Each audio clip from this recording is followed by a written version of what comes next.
Yo guys, it's Nick Jung here filling in for TeamVLR. Before we begin with this deck profile, I just want to give a shout out to TeamVLR sponsor, 401games.ca. If you're looking for any kind of product, singles or sealed product, be sure to check them out. And if you are buying singles, please use TeamVLR. You're good. You keep going. Code TeamVLR at checkout to get 10% off your purchase of singles.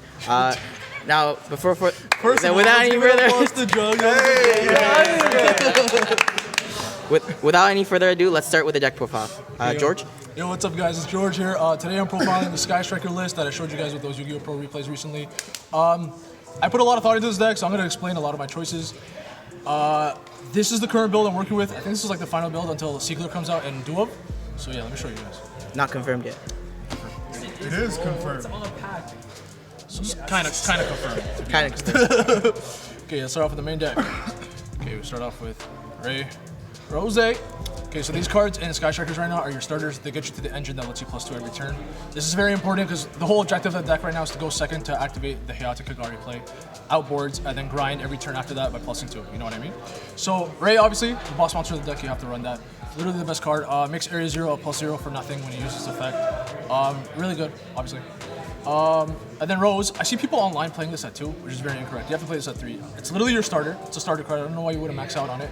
And it has a lot of like sick plays. Like it kind of increases the ceiling for the deck. You can do a lot of cool things with it. For those of you that just don't know, whenever a Sky Striker Ace monster is normal or special, summon it from your hand. So it's a good damage output. The deck kind of had trouble with damage output, so it's good for that. On top of that, it's good for Utopia OTK, which obviously I run in this deck. Makes it a lot more consistent. It's a level 4 warrior. And then on top of that, it has a graveyard effect where if you like get rid of an extra zone monster that your opponent controls by battle or card effect, you can summon it from your grave and then negate the effect of a card on the field for the turn, all in one chain. So if they don't respond to it, you can just negate something for free.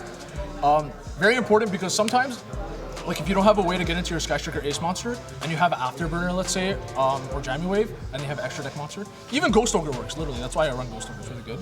You can summon this into your deck and start your engine again. So I think it's really good, very necessary. So yeah, you have to max that out because it's a starter card. Now to the hand traps. I play currently 8 of them. It's gonna be 2 Ash, 2 Ogre, 2 Bell, 2 Joel. So currently, right now for the meta, these are my choices. This can change at a moment's notice with how that meta is going right now. It's a really fast meta. Things keep changing. But essentially, I run 2 of each. They're all kind of hard ones for return. Joel isn't technically hard ones for return. You're only going to use 1 though, so you literally can't use more than 1. I do this because I don't want to draw duplicates of the same one, because then as soon as I draw the second version of the same card, it's a brick. It doesn't do anything. And I run a higher amount of like differing hand traps so that I can draw more than 1 still. So the objective is to draw more than 1 hand trap and then have all of them resolved because you don't have duplicates. They're hard ones to return, right? So Ash, obviously, Ghost Ogre. I play Bell over the other graveyard hand traps, being Crow and Skullmeister, because Ghost Bell isn't always an egg 1, whereas the others are. Sometimes you can use it for like a 1-for-1 with like a Reborn spell, like Monster Reborn or whatever. And then Joel obviously ends turns. So. And do you like this current hand trap lineup, or would you change anything? I like it a lot, actually. And funny enough, you'll realize I don't play Imperm. I think Imperm's kind of bad right now because targeting's not so great, and honestly, the monster negate is not that important. I opted to play Bell more because it's just more live in a lot more matchups, especially in the Shadal matchup, which is one of your hardest matchups. Also, again, like I mentioned, Ghost Ogre is actually really neat because of Rose. If you have Rose in your grave, you can just chain it to an extra deck monster if you have to, and then start your engine. So it has like an added benefit now with Rose. On to the spells, we're going to start off with Sky Striker spells. 3 Area 0, it's like a pseudo starter. You need this to get to your monsters, your level 4 Sky Striker Ace monsters. Also, if you have multi-roll, it's a way to start your whole deck because you can just use the effect. Multi-roll is at 1, obviously. Have you ever used the effect of Area 0 on a set card and chain your own Ghost Ogre to get your engine that's another reason why Ghost Ogre is also good. It's another reason why you also have to play Jammy Waves because of that. But yeah, that's come up several times. It's like a bummy play, but if you have no choice, you have to start your engine somehow, you know what I mean? Hornet Drones, obviously you got this card, Scissors Cross. So Scissors Cross is a new card. What it does is you target a level 4 Sky Striker Ace monster, so it can't be like the Lynx. You add it to your hand. If you have 3 more spells, you can summon it. It's very neat for Utopia OTK plays. You can just like use this twice with Kagari in a turn and basically get the OTK going. On top of that, sometimes when you open Rose and you're not secure about maintaining your Sky Striker engine, if you're forced to go first or you opt to go first because the matchup is like makes you go first, you can search this at the end phase to secure your engine the next turn. That way you can have damage output and have the Sky Striker engine still be live. So it's good for a lot of reasons. I think you have to run it at least 1, not more than 1 obviously because it's kind of a break early on. But yeah, it's a card you definitely search with like Shiz or something.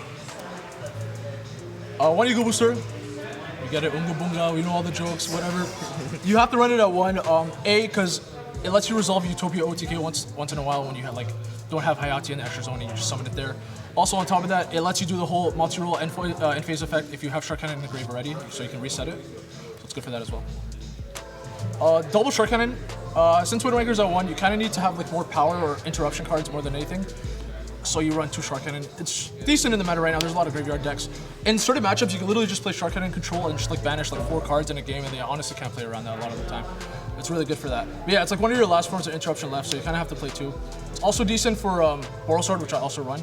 It's another win con of yours. You can just summon a lot of monsters with this. I've seen a lot of builds that run 3 Shark Cannon. You don't think that's correct? It's too much. It's a brick. It's a brick? The issue with Sky Strikers is there's so many inherent breaks because they don't do anything turn 1 or turn 2 unless your opponent played into them. So you kind of want to limit the amount of bricks you run so that your engine's very consistent. That's why I strict. It has to be 40 cards. I don't care what anyone says. You can't run more than 40 cards. Obviously, the 1 Wind Waker still pretty good, but it's at 1. Yo, Kagari, Konami, bring this back to 1. I said Kagari because I love Kagari so much. Yo, but Konami, bring this back to 2 or 3. Come on. We don't have engage. What does it matter? So let me have 2 of these.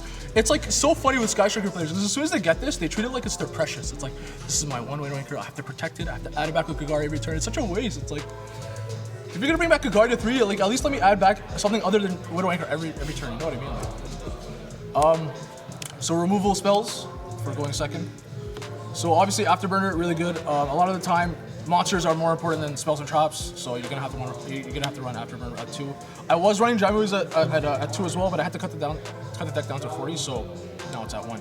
I felt like Afterburner is just better in the current matchup, but you still need this to out certain cards that can be targeted, which is hard for Sky Strikers to out. Then Vector Blast is kind of a spicy tech. A lot of people sleep on this card. This card does a lot for the deck. So essentially what it does is you and your opponent both mill 2, and then if you have 3 more spells, every extra zone monster your opponent controls, even if they U-lock you, it would be 2, gets shuffled back into the deck. So it's non-targeting, non-destructive removal, which Sky Strikers have a problem with outing certain boss monsters, so this is good for that. And on top of that, there's this weird quirky play where if you have Rose, or let's say you don't even have Rose in your grave, you activate this, you happen to mill Rose, and then it resolves, you have 3 more spells, Rose gets summoned. So it's a cool way to start your engine. It does kind of suck, obviously, when you're playing against a graveyard deck because they're milling 2. For some reason, I've been really lucky. No one ever hits anything. But yeah, that's something you have to look out for, obviously. If it's not worth the mill, don't do it. Another thing is it's kind of like a pseudo area 0 if you're playing first.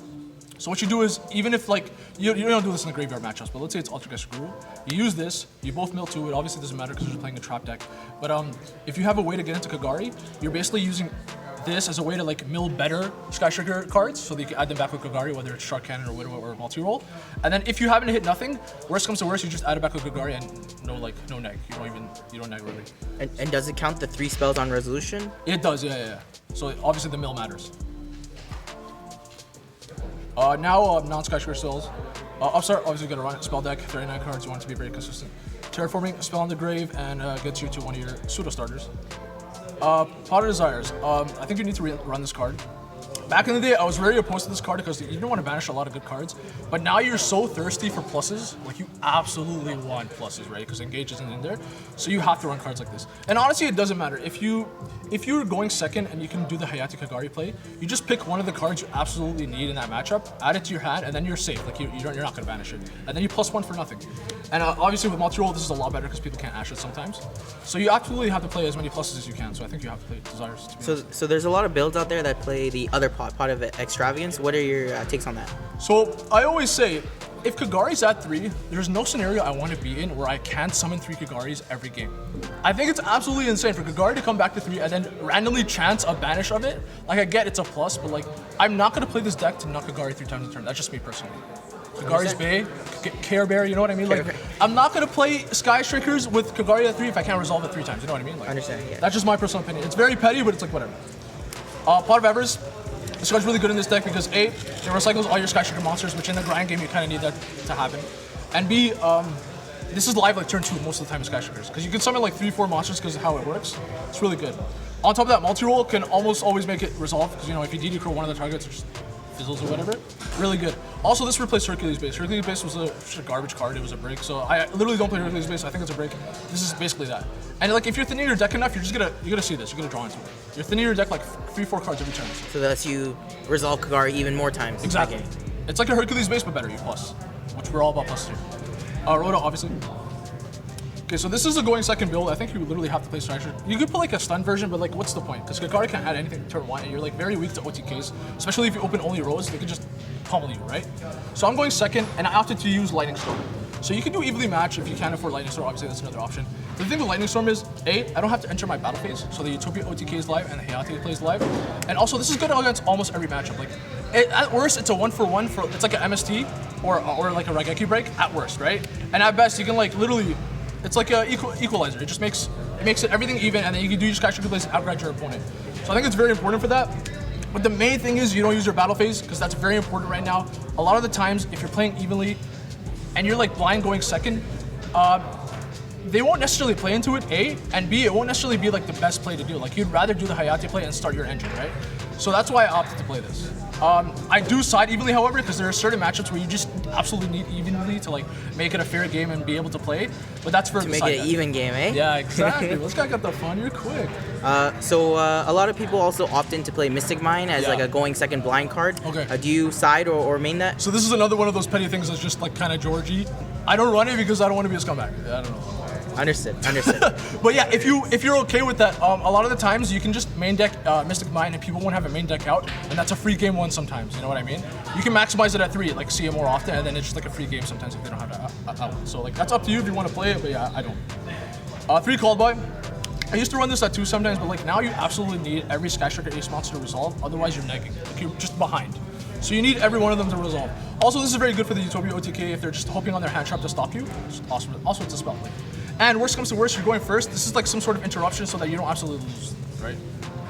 And then finally, the double or nothing. Garbage card. How many times do you open it? You always open this card for no reason, which is why I play 2 win cons as opposed to 1. We'll get to that soon. Explain later. Sky Striker Ace token. Of course. No one will think you play strikers. Of course, man. You gotta hide it behind your card so they don't know. Sky Striker monsters. 3 shiz, obviously. 3 Kagari, she's back, baby. Yeah, that's why I don't play extra. So And what do you think about the new altar that's coming up? I think it's ugly. You think it's ugly? Yeah. Partly because I don't want to go out and get it. That's the main reason. 3 Hayate, sets up your plays really good. Also good for cheesing time if you have to go second. Just a good card, all in general. I play 1 kind of now. I used to play 2 because you had only 1 Kagari, so you wanted a lot of Sky Striker monsters to use Raise effect. But 1's more than enough. It's good to cheese time if you want to be that guy. Also good for stopping attacks if you're about to get OTK'd. And it's good for zones for the Utopia OTK combo if you already used like all your Hayates. And for Boros Sword as well. Phoenix, absolutely need to run it. Outs those cards like Order? Anti-Spell, Order, Village. Cards you just can't out naturally in the main deck. Ningirsu is kind of like the same thing. There are certain monsters, there are certain cards you can't out with targeting or destruction. So it's kind of the out sometimes. Absolutely being replaced by the Link 2 though when it comes out. Then your win cons. So people play one or the other. I opted to just play like both. Because why not have both win cons at all times? I was playing Unicorn instead of this, but honestly I realized I wasn't summoning it ever. I wasn't summoning it. So like, why even waste a spot when I can have 2 win cons? So essentially, the cheesy win is like the Utopia OTK. It's a lot easier to resolve, just 2 level 4s. And if your opponent happens to like leave a monster with 2k or less attack, it's game. But in the grind game, you can like still summon World Sword. It's a lot harder, obviously, but if you have like multi-roll plus Shark Cannon plus Widow Anchor plus Rose is really good for this because now it can just summon itself for free. It's like you can summon it pretty well, like pretty easily, pretty often. So that's why I run both win cons in case double or nothing gets banished. Exactly. Or if you draw Or if you draw it, it's lame. So you want to have both win cons available. That's just me. It's very hard to like grind out wins through damage in Sky Strikers. Obviously, they're all 1500 attacks, so you absolutely need those, I think. Onto the side deck. So I opted to run Kaijus instead of Sphere Mode. 1, because I think Sphere Mode isn't good anymore. Like, when you had 3 engage and you would Sphere Mode, your chances were pretty high to start your engine because you could just search drones and summon. But now that's not an option. You have to like literally have the 1-up or have multi-roll and Area 0 together to like do any of your plays. But would Rose trigger or no? No, because you have to. It would, but like if you had drones, you were good to go anyways. But again, that's a 1-up. You have to have that, or you have to have multi-roll Area 0. So it's like not as easy as it was to get with 3 engages. So that's why I opted to just run the Kaiju. And a lot of the time, people play around Sphere Mode. They only summon like 1 or 2 cards. I think with the cards that you have in your main deck, you have a lot of going second cards that out stuff. I think 1 Kaiju is enough, and then you can just like support that with the other cards you have. It's also good with Evilly, obviously, because they end on like 1 monster. You just Kaiju the last monster they have. Next is Twin Twisters. Good side if you don't know if you're going first or second. It's good in both scenarios. Also really good to chain against the anti-spell and village and stuff like that. And Where's the ultis? I'm not rich, bro. These are the OGs though. I like the OGs. They're pretty. This is before they made the spell icon hollow, whatever the hell they did now. 3 evenly, like I said, you need to run evenly in certain matchups, otherwise you can't win. Primarily Spiral, it's really tough to out that board with like non-targeting and non-destruction, so you just absolutely need to run it. And then finally, sometimes, for whatever reason, whether it be the matchup's just better if you go first, or if you know your opponent's gonna make you go first, you have to side in cards for going first. So I picked these cards specifically. I thought it through. I was testing Summon Limit. There can be only one. D-Barrier. All these cards, well, Summon Limit and there can be only one. Primarily can be outed by Twin Twisters and Lightning Storm. And then D-Barrier isn't just good. It's good against like 2 decks. These are good like almost against every deck. I kind of like took it in, but like every card basically gives you, every deck currently gives you like minimum 2 draws off Shared Ride, right? So it's like a +1 at best. And then if they don't play into it, then they just basically pass and you can play your deck again, right? And you're going second essentially. And then Dimensional Barrier, you don't care because like the only thing that kind of matters is Ray if you have to use this effect, but it's not really a big deal. And it doesn't banish your spells and traps, so it really doesn't matter.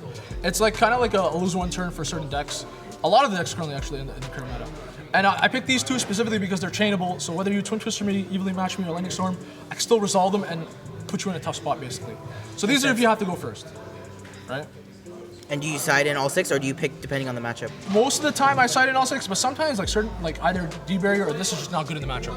So you have to pick one or the other, it's whatever. Makes sense. But yeah, that's the current list I'm working with. I think I finalized it, I thought everything through. This is what it's gonna be until the Link 2 comes out.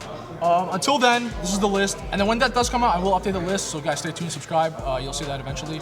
But yeah, that's the deck. If you wanna try it down. Try it, let me know what you think about it down below, sorry. Tell me what you changed in it, maybe you thought of something else that I haven't. But yeah, TeamVLR is out. Thank you, Jung, for commentating on the ones and twos. Anytime. Take care. Yo guys, it's Jung here filling in for TeamVLR.